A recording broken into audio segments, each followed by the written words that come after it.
क्या आपको भी मेरी तरह कचौड़ी खाना पसंद है? पर जब घर पर बनाते हैं तो वो फूली-फूली नहीं बनती और ना ही बहुत ज़्यादा खस्ता बनती है। ऐसा आपके साथ नहीं सभी के साथ होता है क्योंकि ना तो हम हलवाई हैं और ना ही हमारे घर में कचौड़ी रोज बनती है। कभी-कभार ही बनाते हैं लेकिन उसमें भी कचौड़ी बिगड़ जाए तो मन उदास हो जाता है। अब से आप जब भी कचौड़ी बनाएं तो ये वीडियो ज़रूर देखें जिससे कि आपकी कचौड़ी एकदम परफेक्ट बनकर तैयार हो। इस कचौड़ी के साथ में हम बनाएंगे हरी चटनी और इमली की खट्टी मीठी चटनी जो कचौड़ी के स्वाद को 2 गुना बढ़ा देगी। वैसे तो मैं कोई नई रेसिपी नहीं बना रही हूँ, फिर भी अगर आपको ये वीडियो अच्छा लगे तो वीडियो को लाइक ज़रूर कीजिएगा और मेरे चैनल शार्दुल्स मॉम्स किचन को सब्सक्राइब करना ना भूलिएगा। तो चलिए शुरू करते हैं मूंग दाल कचौड़ी बनाना। मूंग दाल कचौड़ी बनाने के लिए मैंने 1/3 कप धुली मूंग दाल को 3 से 4 बार साफ पानी से धोकर 3 घंटे के लिए भिगो दिया था। अब इसका सारा पानी अलग कर देंगे और इसे साइड से रखकर हम कचौड़ी के लिए आटा लगा लेंगे। आटा लगाने के लिए एक परात में 2 कप मैदा और स्वाद अनुसार नमक मिलाएंगे। नमक और मैदा को अच्छे से मिला लेंगे। इसके बाद इसमें 1/8 कप तेल मिलाएंगे और मोयन लगाकर तैयार कर लेंगे। जब मोयन अच्छे से लग जाए उसके बाद गुनगुने पानी से हम आटा लगाकर तैयार कर लेंगे। कचौड़ी का आटा ना ज़्यादा सख्त होना चाहिए और ना ज़्यादा नरम। आटे को हल्का सा मुलायम गूंथना है। आटे को अच्छे से मसलते हुए गूंथना है जिससे कि कचौड़ी खस्ता बने। आप कचौड़ी घर पर बनाते हैं या बाहर से लाना पसंद करते हैं, कमेंट में ज़रूर बताइएगा। ये आटा लगकर तैयार है। अब 15 से 20 मिनट के लिए इसे ढककर ऐसे ही छोड़ देंगे। अब हम इमली की चटनी और हरी चटनी बना लेंगे। सबसे पहले बनाएंगे इमली की चटनी। इमली की चटनी बनाने के लिए मैंने 1/4 कप इमली को गर्म पानी में भिगो दिया था आधे घंटे पहले। ये बहुत ही अच्छे से फूल गई है। अब इसे एक छलनी से छान लेंगे और इसका पल्प निकाल लेंगे। थोड़ा थोड़ा पानी डालते जाएंगे। अब इमली का सारा पल्प हमने निकाल लिया है, छलनी को अलग कर देंगे। इमली की चटनी में 2 गिलास पानी का इस्तेमाल हुआ है। अब इसे गैस पर रख देंगे। गैस का फ्लेम मीडियम रखना है। अब इसमें 1 कप गुड़ और 1/8 कप शक्कर मिलाएंगे। शक्कर और गुड़ से इमली की चटनी का टेस्ट बहुत ही अच्छा आता है। जब गुड़ इसमें अच्छे से घुल जाए और इसमें एक उबाल आने लगे, इसके बाद हम इसमें कुछ मसाले ऐड करेंगे। आधा चम्मच लौंग का पाउडर, आधा चम्मच काली मिर्ची का पाउडर, आधा चम्मच जीरा पाउडर डालकर इन सभी को अच्छे से मिला लेंगे। इसके बाद इसमें 1 चम्मच कॉर्नफ्लोर में थोड़ा सा पानी मिलाएंगे और इसका घोल बनाकर इस चटनी में मिला देंगे जिससे कि ये चटनी थोड़ी गाढ़ी हो जाए। अब इसे 2 मिनट तक और उबालेंगे। 2 मिनट बाद इसमें आधा चम्मच लाल मिर्ची पाउडर, 1/4 चम्मच सौंठ का पाउडर, 1/4 चम्मच काला नमक, स्वाद अनुसार सफ़ेद नमक और 1 चम्मच चाट मसाला डालकर अच्छे से मिला लेंगे और गैस का फ्लेम ऑफ कर देंगे।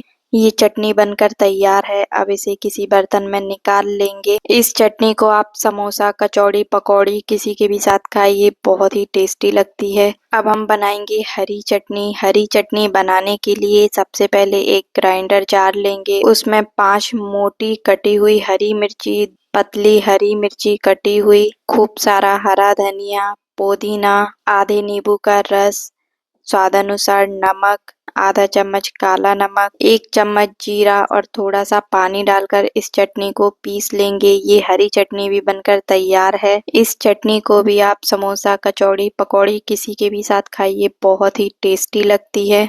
अब हम कचौड़ी के लिए स्टफिंग तैयार करेंगे। स्टफिंग बनाने के लिए जो दाल को हमने छलनी में छानकर अलग रखा था उसे एक ग्राइंडर जार में डालेंगे और इसे दरदरा पीस लेंगे। इसका हमें फाइन पेस्ट नहीं बनाना है, इस दाल को दरदरा पीसना है। इससे कचौड़ी का टेस्ट बहुत ही अच्छा आता है। ये दाल दरदरी पिस चुकी है। कचौड़ी बनाने के लिए हमें बिल्कुल इसी तरीके की दाल पीसना है। अब हम एक खलबत्ता लेंगे, उसमें 1 चम्मच जीरा, 1 चम्मच सौंफ और 1 चम्मच साबुत धनिया डालकर इसे दरदरा कूट लेंगे। गरम तेल में सीधा भी आप इन मसालों को डाल सकते हैं, लेकिन अगर दरदरा कूट लेते हैं तो इससे कचौड़ी के मसाले में बहुत ही अच्छा फ्लेवर आता है। इसे दरदरा कूट लिया है। अब इसे एक कटोरी में निकाल लेंगे। अब गैस पर एक पैन रखेंगे। गैस का फ्लेम लो रखना है। पैन में 1 बड़ा चम्मच तेल डालेंगे। तेल जब गरम हो जाए तो ये कुटे हुए मसाले इसमें डालेंगे और कुछ सेकंड तक इन्हें भून लेंगे। अब इसमें 1 चम्मच हींग मिलाएंगे और 1/8 कप से थोड़ा ज्यादा बेसन, और बेसन को स्पैचुला से लगातार चलाते हुए भून लेंगे। गैस का फ्लेम लो रखना है। लो फ्लेम पर ही हमें इस बेसन को भूनना है और लगातार चलाते रहना है। अगर आप इसे बीच में छोड़ देंगे तो ये जल सकता है। जब ये बेसन तेल छोड़ने लगे, इसके बाद हम इसमें कुछ पिसे हुए मसाले मिलाएंगे, जिसमें 1 चम्मच लाल काश्मीरी मिर्ची पाउडर, आधा चम्मच धनिया पाउडर, 1 चम्मच चाट मसाला, स्वादानुसार नमक, 1/4 चम्मच हल्दी पाउडर मिलाएंगे और इन्हें 1 मिनट तक ऐसे ही आपस में मिलाते हुए भून लेंगे। 1 मिनट हो गया है। अब हम इसमें दरदरी पिसी हुई दाल मिलाएंगे। इस दाल को इन मसालों के साथ लगातार चलाते हुए स्पैचुला की मदद से तब तक भूनेंगे जब तक कि ये स्टफिंग थोड़ी ड्राई ना हो जाए। जैसे जैसे स्टफिंग भुनती है वैसे वैसे इसका रंग और स्वाद दोनों बदलते हैं।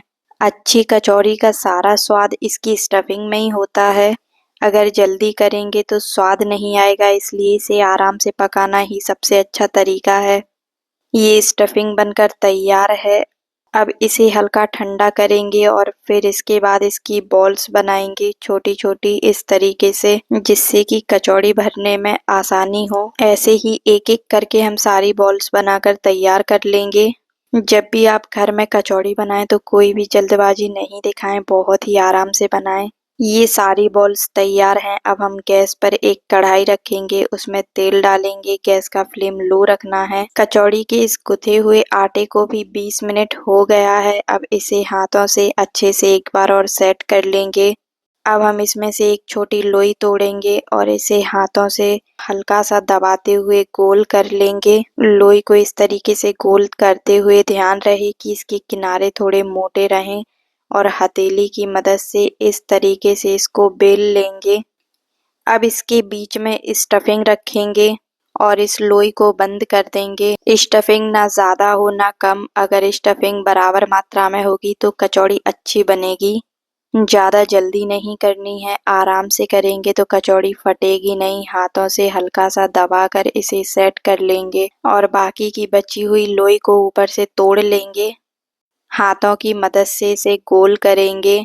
कचौड़ी बनाते समय थोड़ा पेशेंस बहुत ज़रूरी होता है। आराम से बनाइएगा तो हर कचौड़ी परफेक्ट बनेगी। अब इस कचौड़ी को थोड़ा चपटा करेंगे और हाथों की हथेलियों की मदद से किनारी से इस कचौड़ी को बेल लेंगे। ये कचौड़ी बिलकर तैयार है। ऐसे ही एक एक करके हम सारी कचौड़ी बनाकर तैयार कर लेंगे। अब इन कचौड़ियों को एक एक करके गरम तेल में छोड़ते जाएंगे। तेल बहुत ज़्यादा गरम नहीं है। कचौड़ी को ऐसे ही तला जाता है कम गरम तेल में। जब ये कचौड़ी थोड़ी ऊपर आएंगी तो इनको चम्मच से इस तरीके से पलट देंगे और बीच बीच में ऐसे ही इन्हें अलट पलट करके सुनहरा होने तक तल लेंगे। और जब आपको लगे कि तेल बहुत ज़्यादा गर्म हो गया है तो गैस कुछ सेकंड के लिए बंद कर दें। उसके बाद इसे फिर चालू कर लें। गैस का फ्लेम लो ही रखना है। ये कचौड़ियाँ बहुत ही अच्छे से तल गई हैं। अब हम इन्हें बाहर निकाल लेंगे। कचौड़ी का दूसरा घाना भी मैंने तेल में डाल दिया है। जब आप दूसरा घाना तेल में डालें तो कुछ सेकंड के लिए गैस को बंद कर दें। उसके बाद गैस चालू करके फिर दूसरा घाना डालें। आप देख सकते हैं कि कचौड़ी कितने अच्छे से बन रही हैं, बिल्कुल भी फटी नहीं है और अच्छी फूली फूली बन रही हैं। अगर आप भी कचौड़ी बनाते समय वीडियो में बताई गई बातों का ध्यान रखेंगे तो पहली बार में ही आपसे कचौड़ी एकदम परफेक्ट बनकर तैयार होगी। ये कचौड़ी भी दोनों तरफ से बहुत ही अच्छे से सिक गई है। अब हम इसे बाहर निकाल लेंगे। अच्छी कचौड़ी की सबसे पहली पहचान उसका खस्ता टेक्सचर होता है, बाहर से कुरकुरी और अंदर से हल्की सी नरम। कचौड़ी सही बनी हो तो वो तेल में अच्छे से फूलती है, उसका रंग एक साथ सुनहरा आता है, कहीं से जली हुई नहीं होती है। अब एक कचौड़ी मैं आपको तोड़ कर दिखाती हूँ कि अंदर से कितनी बढ़िया बनी है और स्टफिंग एकदम अंदर अंदर तक भरी हुई है। जब कचौड़ी एकदम परफेक्ट बनती है तो वो बिल्कुल भी भारी नहीं होती और अंदर से पूरी भरी हुई होती है। ठंडी होने के बाद भी अपनी कुरकुराहट बनाए रखती है। अब एक कचौड़ी को प्लेट में निकालेंगे, इसके ऊपर डालेंगे हम हरी चटनी और इमली की चटनी। ये स्वादिष्ट कचौड़ी बनकर तैयार है। इस गर्मा गर्म कचौड़ी को आप अपने फैमिली और फ्रेंड्स के साथ एंजॉय करें और आप भी ये रेसिपी ज़रूर ट्राई करें। आज की ये मूंग दाल कचौड़ी की रेसिपी आपको कैसी लगी कमेंट में ज़रूर बताएं। साथ ही मेरे चैनल शार्दुल्स मॉम्स किचन को सब्सक्राइब करना ना भूलें।